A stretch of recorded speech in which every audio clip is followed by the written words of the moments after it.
neared the West Indies. He shifted back and forth on his feet, lifting them like a racehorse stamping at the starting line. The proud William was fairly large, a merchant ship carrying a cargo of salt fish and forged metal tools to the colonies.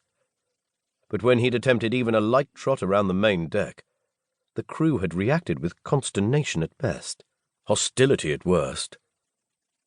Running was his very favourite activity and the thing he excelled at most in life, much to his father's disgust.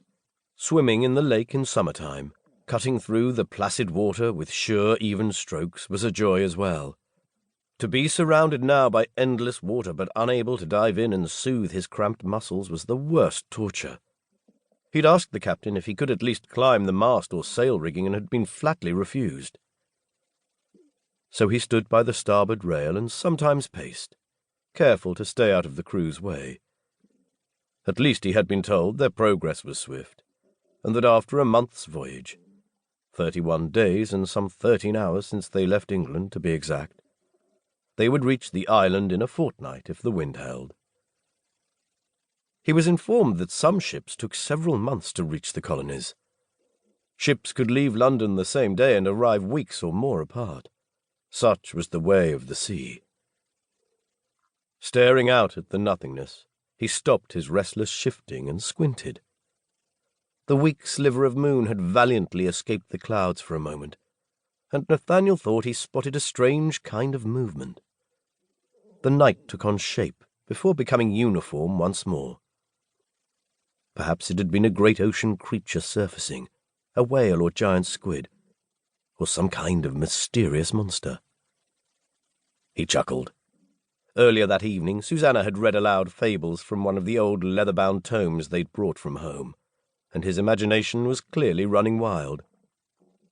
She'd always been the far more indulgent of his two older sisters, and he knew she'd packed books he'd favour, although she certainly had a taste for adventurous tales rather than the sentimental stories ladies were supposed to read.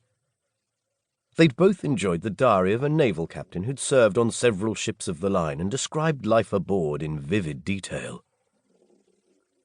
Although the cabin Nathaniel and Susanna shared was tiny, at least they had privacy. He really should rejoin her in their cabin to sleep and end another interminable day. But the walls closed in on him, and it felt like a prison. Susanna's thunderous snores didn't help matters, but he couldn't begrudge her anything. For the 100th time he wondered what his life on Primrose Isle would be like. The colony was only a few years old, and there had been whispers of struggles with agriculture and trade, rumours of corruption and settlers packing up already. He'd be forced to work for his father or at some other respectable job procured for him, like Susanna's husband, Bart. Handsome Bart was 30 and penniless, but of good breeding and an agreeable disposition. He and Susanna had insisted on each other, waiting several years until both their fathers gave in and agreed to the match. Bart seemed happy enough to do father's bidding, including leaving early for Primrose Isle some months ago, not knowing at the time Susanna was with child. When Walter Bainbridge made a demand, it was met. Sometimes Nathaniel marvelled that a man he had rarely seen since childhood could loom so large. Susanna and Bart had hated to be parted, but she was needed to oversee the packing up of the estate and auction of the more valuable items. Certainly it couldn't have been left to Nathaniel, who wouldn't have known where to begin given he'd spent as much time outside, away from the ornate house, as he could. Nathaniel had considered refusing when he and Susanna were summoned. But what would he do? Where would he live? His marriage to Elizabeth had been agreed upon by their fathers, and should he fail in his duty, Walter would disown him.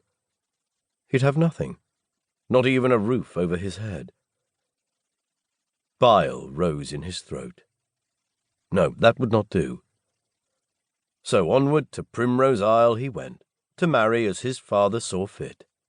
All he knew of Elizabeth Davenport was that she'd lived with her wealthy family for some years in Jamaica before her father joined forces with Walter to establish a shipping company on Primrose.